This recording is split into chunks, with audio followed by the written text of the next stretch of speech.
Kita semua pasti pernah kan nanya ke diri sendiri, kenapa sih ini harus terjadi sama gue? Apalagi pas lagi kena masalah.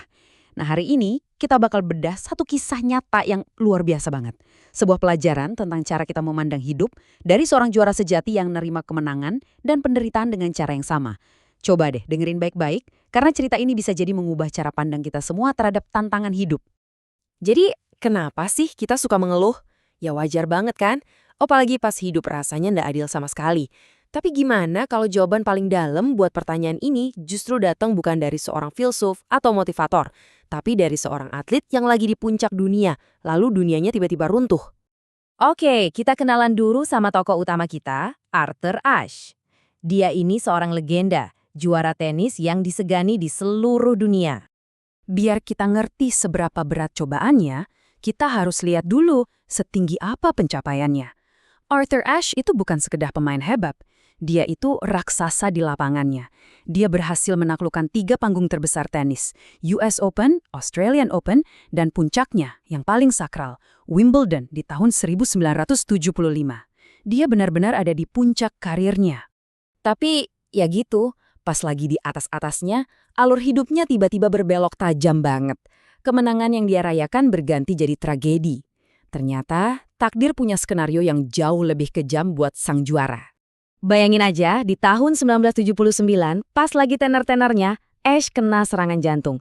Ini kabar yang ngeguncang dunia olahraga dan maksa dia buat ngejalanin operasi bypass yang sangat rumit. Dan seolah-olah perjuangan melawan penyakit jantung itu belum cukup, pukulan takdir yang paling menghancurkan datang. Dari transfusi darah yang harusnya nyelamatin hidup dia, Arthur Ashe malah divonis terinfeksi HIV/AIDS. Perlu diingat, di zaman itu, vonis kayak gitu bukan sekedar penyakit. Itu sama aja kayak hukuman mati. Sontak seluruh dunia bertanya-tanya, kok bisa ini terjadi sama orang sebaik dia, seorang juara? Dan pertanyaan yang ada di benak semua orang itu, akhirnya sampai juga ke telinganya. Sampai akhirnya, ada seorang penggemar yang mungkin mewakili perasaan jutaan orang lainnya, nulis surat ke dia. Pertanyaannya simpel, tulus, dan penuh kebingungan. Kenapa Tuhan memilih Anda untuk menderita penyakit mengerikan ini? Pertanyaan yang wajar banget kan? Tapi jawaban dari Arthur Ashe ini yang sama sekali nggak biasa. Jawabannya adalah sebuah pelajaran hidup yang jadi inti dari pembahasan kita hari ini. Nah, ini dia jawaban Ashe. Sebuah perspektif yang mengubah segalanya. Dia nggak ngeluh, malah dia ngajak kita berhitung. Dia bilang, coba deh bayangin, di seluruh dunia ada 50 juta anak yang mulai dengan mimpi yang sama, jadi pemain tenis. Dari lautan mimpi itu, katanya, cuma 5 juta yang beneran dapat kesempatan buat pegang raket dan belajar main. Dari awal aja, 90% udah tersingkir. Dan dari mereka yang belajar, persaingannya makin brutal. Cuma 1,5 juta orang yang punya bakat dan dedikasi buat jadi pemain profesional. Perjalanannya masih panjang. Dari para pemain profesional itu, cuma 50.000 yang cukup tangguh buat berjuang di sirkuit tenis internasional yang super melelahkan. Lalu, saringannya jadi makin kecil lagi. Cuma 5.000 pemain elit yang bisa sampai ke panggung akbar sekelas Grand Slam. Dan buat Wimbledon, turnamen paling bergengsi, cuma 50 nama yang kepilih buat bertanding di lapangan rumput yang legendaris itu. Setelah pertarungan yang sengit, akhirnya cuma tersisa 4 orang yang berhasil berdiri di babak semifinal.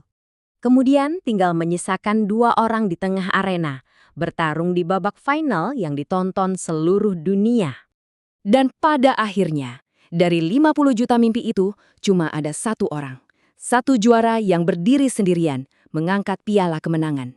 Nah, disinilah poin utamanya.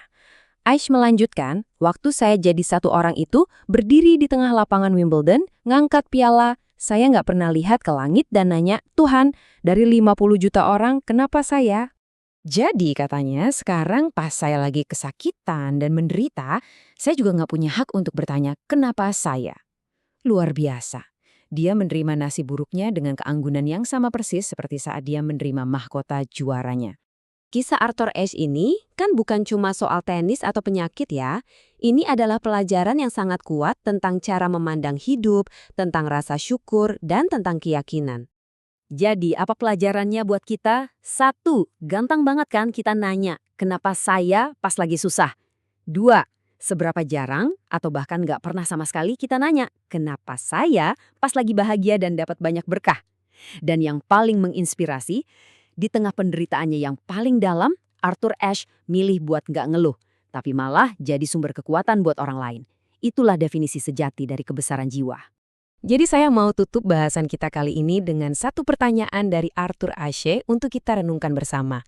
Kapan terakhir kali kita berhenti sejenak di tengah momen bahagia, ngelihat semua keberuntungan dalam hidup kita, dan dengan tulus bertanya, kenapa saya ya?